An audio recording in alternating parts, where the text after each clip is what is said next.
यात्रेला इथून सुरुवात होते. भरपूर असे रोडच्या कडेने दुकानं आणि सोबतच त्याच्यात मोठमोठ्या आवाजामध्ये गाणे चालू होते.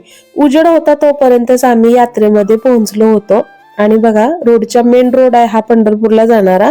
रोडच्या दोन्ही बाजूला भरपूर असे स्टॉल लागलेले आहेत. तुम्हाला जे काही शेतीपासून टॅटू, परत स्वेटर, कपडे सगळं काय आहे, परत खाण्याचे सुद्धा स्टॉल आहेत.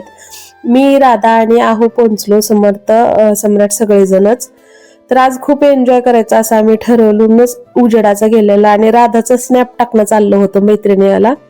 आणि आज राधानं मस्त असा माझा टॉप घातलेला आहे, तर खूप क्यूट अशी दिसत होती. समर्थ ट्युशनला गेलेला, त्यामुळं असा लाडूला घेऊन आम्ही मस्त असं यात्रा फिरत होतो. आम्हाला वाटलं की उजेडाचं गेलं म्हणजे गर्दी नसणार, मनसोक्त फिरता येईल, खेळता येईल, शॉपिंग करता येईल. पण कशाचं काय, आम्ही जसं गेलो होतो तसेच लोक सुद्धा उजेडाचा आलेले होते आणि आता अंधार पडायला सुरुवात झालेली होती. तर इथं थोडंसं आम्हाला घ्यायचं होतं. हे दोन्ही पण ठिकाणी आम्ही थोडं थोडं गावाकडल्या घरी, जाऊबाईच्या आणि माझ्या घरासाठी आम्ही सेम सेम सगळं घेतलं. त्यानंतर लाडूला गाडीत बसवलं. लाडू बघा स्टेअरिंग कशी गारा फिरवायला लागलाय. आणि छोटी छोटी मुलं होती आणि प्रत्येक याच्यात गेलो ना तिथं भरपूर असे वायर केबल दिसत होते. इथं थोडस आम्हाला हे गणुल्या पण दिसला आणि वायर केबल काही नव्हती, त्यामुळे आम्ही इथं बसवलं. आहो म्हणत होते त्याचा काही शॉक लागत नाही, पण कुठून तरी त्यांनी लाईटचं कनेक्शन आणलेलं असतंच आणि ती लाइटिंगसाठी सगळे वायर, 1760 वायर दिसत होते. आणि छोटे छोटे लेकरं, रिस्कीच आहे. तुम्ही कुठल्याही यात्रेमध्ये गेला तर नक्की काळजी घ्या. आणि आजच्याच दिवशी पुढे मी तुम्हाला सांगेन, आम्ही बरोबर 9:30 वाजेपर्यंत यात्रेत फिरत होतो, 2-2.5 तास. राधासाठी आज गेलेलं, कारण ती आता गावाकडे जाणार आहे उद्या परवा. तर तिला पाळण्यात कशा कशात बसायचं होतं आणि ती इतकी, मला याच्यात बसायचंय दादा, काकी मला बसायचंय, दादाला सांगा काकी मला बसायचंय. मग सगळ्यात अगोदर लाडू पासून सुरुवात केली. लाडू 2-4 राऊंड खेळला आणि त्याच्यानंतर जी ह्या गाडीची स्पीड वाढली ना, झालं त्याच्या चेहऱ्यावरलं सगळं खेळायचं हेच उडून गेलं. आणि तुम्ही बघू शकता एकदम असं इमोशनल झाला आणि दोन्ही हातानं गच्च पकडून बसला. मग आम्ही आलो. इथं आहो काहीतरी चिडवत होते, जा याच्यावर जा, त्याच्यावर जा, राधाला, काकीला जा सोडून ये जावर, असं म्हणत होते. मी तर कधीच इतक्या मोठ्या पाळण्यात बसली नाही आणि बसणार सुद्धा नाही. आणि त्यानंतर मग आहो आणि राधा गेले बाई याच्यात बसण्यासाठी.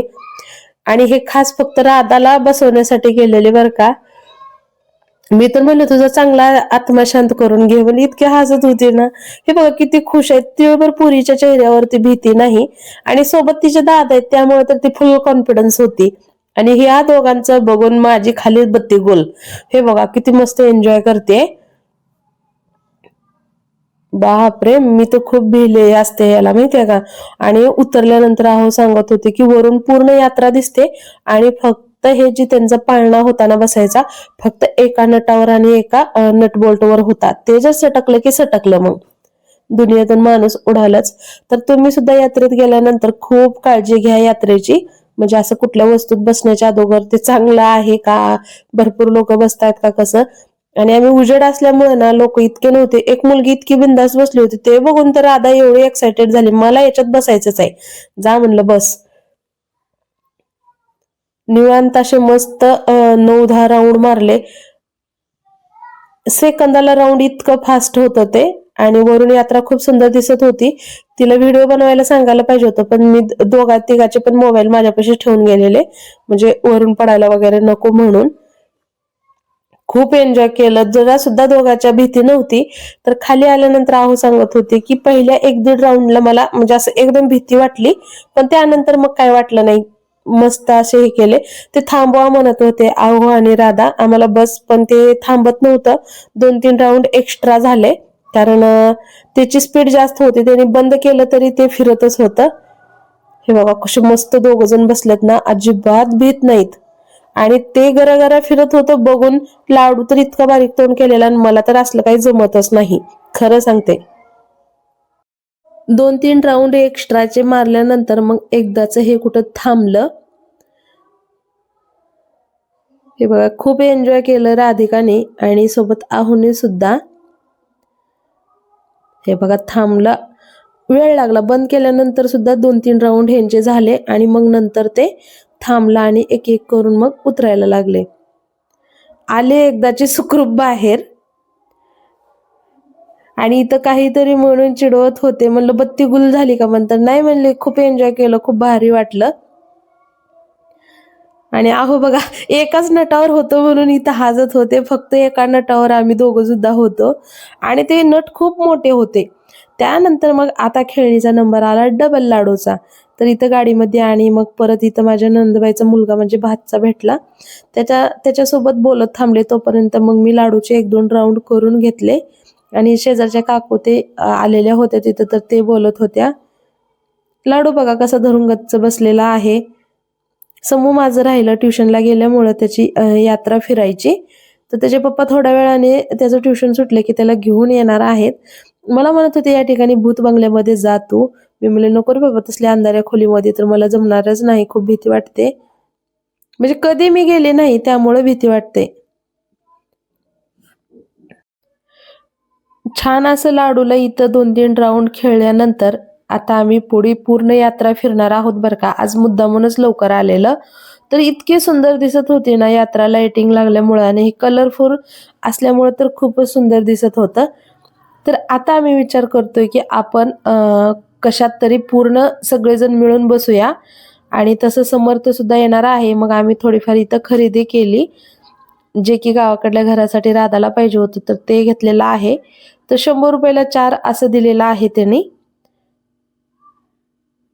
आणि हे बहुतेक बाहेरून आलेले लोक असतात, म्हणजे प्रत्येक यात्रा फिरतात.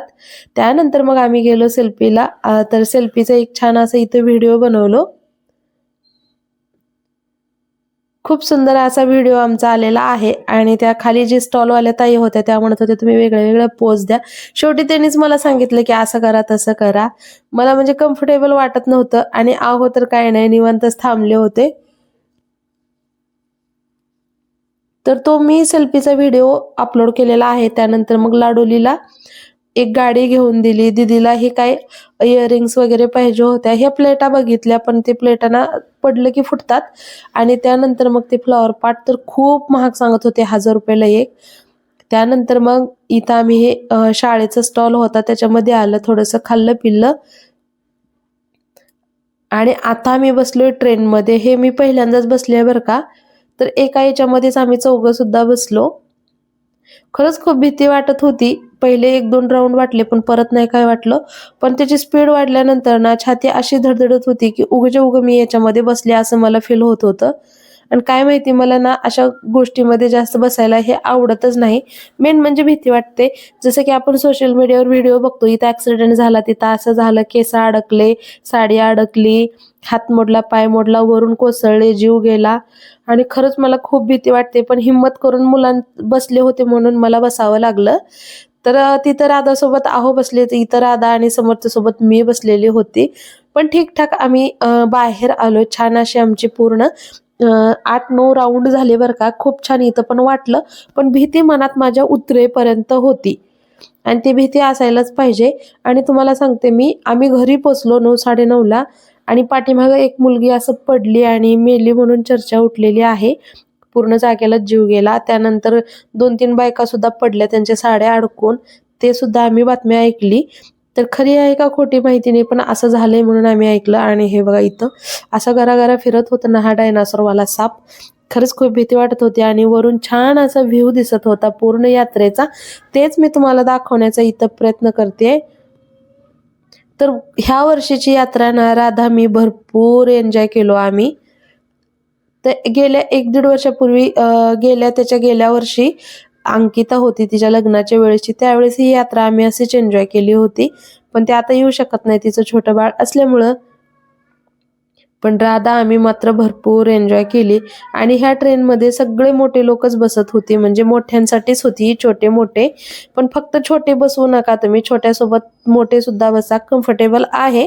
इतकी जास्त उंच सुद्धा नाही आणि इथं जाडजूड कुठलं मटेरियल सुद्धा नाही, म्हणजे कुठं काही झालं तरी सहज बाहेर आपण येऊ शकतो, इजा होऊ शकत नाही असं मला म्हणायचंय. तर खूप छान असं आम्ही फिरून घेतलं बरं का भरपूर. हे बघा झाला एकदाचा साप, आता हा थांबला डायनासोरवाला आणि आम्ही उतरून बाहेर येणार आहे आता. खूप भारी वाटलं याच्यामध्ये सुद्धा बसून आणि मनात धुकधुक होतीच सुखरूप बाहेर यायची. आणि त्यानंतर मग थोडंसं आता चला पेटपूजा करूया.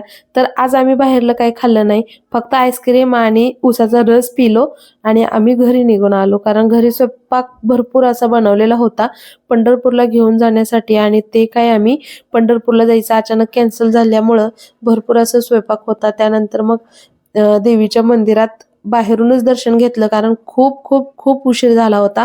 त्यानंतर इथं जाते खलबत्ते दिसले, खूप छान होते पण खूप महाग सुद्धा होते. मी सहज विचारलं, मग आहो आणि हे पुढे राधा गेले सोडायला आणि मी आणि समर्थ पायी पायी अर्ध्या वाटेपर्यंत आलो. परत आहो आले आम्हाला घ्यायला आणि त्यानंतर मग छान अशी आमच्या यात्रेचा आजचा दिवस असा पूर्ण झालेला आहे. तर हे बघा, समर्थसाठी हे आणलेलं, हे दीदी आणि ते खेळत होते. खूप उशीर झालेला होता. तर चला आता सगळ्यांना शुभ रात्री आणि भेटू उद्याच्या ब्लॉगमध्ये. चॅनलला सबस्क्राईब केलं नसेल तर नक्की सबस्क्राईब करा आणि सपोर्ट करा.